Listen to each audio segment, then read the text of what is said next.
yang isinya adalah penyampaian informasi, ide, emosi, keterampilan dan seterusnya melalui penggunaan simbol. Jadi komunikasi itu bisa dikatakan juga melalui simbol kayak semisal kita ngomong aja tapi jarak jauh kayak gini. Semisal aku sama kamu, semisal ngomong kamu ngerti loh. Kita selesai ya kan. Nah, terus habis itu ada penggunaan angka, kata. Nah, kalau angka, kata ini kita pergunakan lewat pesan ya, komunikasi lewat pesan. Jadi bisa di grup satu orang atau lebih, atau bisa perorangan jadi satu orang sama satu orang. Nah, itu adalah juga bisa dikatakan komunikasi. Pokoknya komunikasi itu terjadi ketika satu atau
penyampaian.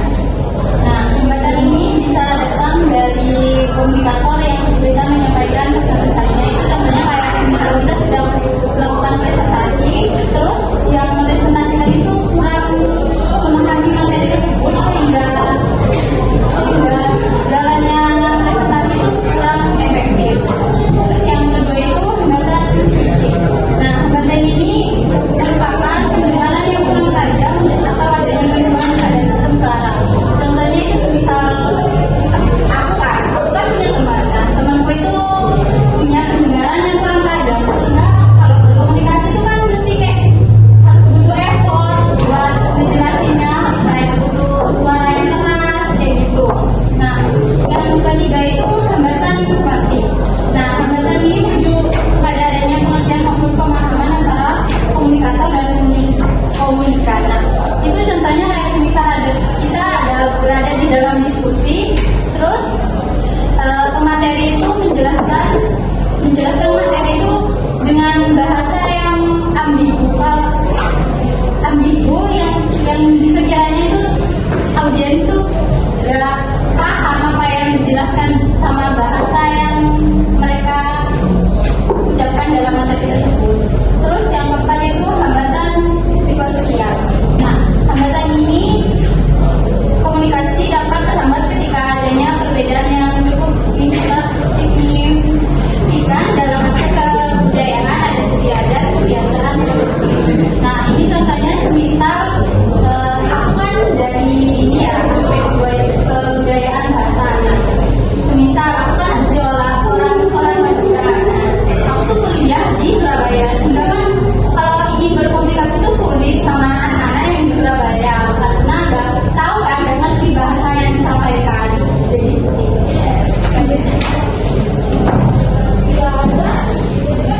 Oke, ada cara mengatasi hambatan dari komunikasi. Ada yang namanya feedback. Feedback itu umpan balik. Jadi contoh kayak ngobrol kan ya, terus tiba-tiba jawabannya kayak kesel nggak? Iya. Kesel ya. Nah, mereka itu butuh yang namanya feedback. Jadi misal apa yang lagi kurang suka apa oh iya itu juga aja mas apalagi kak mulai mesti terus lah ini kegunaannya. Terus ada memahami perbedaan ini dalam arti beda budaya, beda suku, beda bahasa. Nah, jadi Pak Iman temanku dari Madura, otomatis kan ambil tengah ya, mau bahasa Indonesia juga, ngomong bahasa Jawa jelas nggak mudeng nggak ada. Jadi ambil tengah-tengah ya. Terus ada face to face. Kenapa harus face to face? Karena kita nggak tahu ini wajah seorang orang lagi ngobrol sama kita itu. Contohnya bagus nggak usah ada kalian cewek-cewek nggak lewat kayak dosa guru virus merasa sebenarnya nggak itu. Makanya kita butuh namanya face to face kita supaya kita tahu dia gimana kah, senang kah jauh sama kita. Terus ada yang namanya bahasa sederhana. Bahasa sederhana ini gimana contohnya? Kayak bahasa saya itu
Jadi makanya apapun yang kalian mau tanyakan.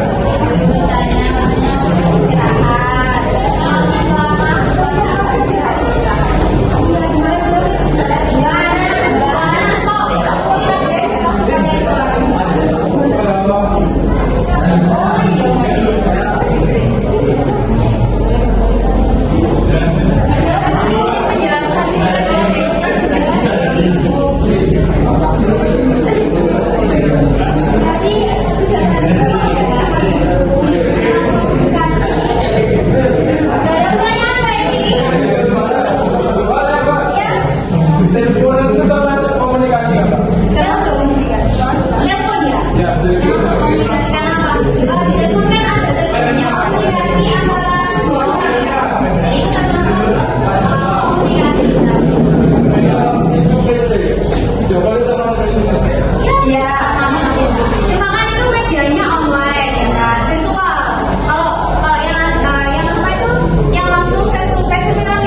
Nah, Mas siapa lagi?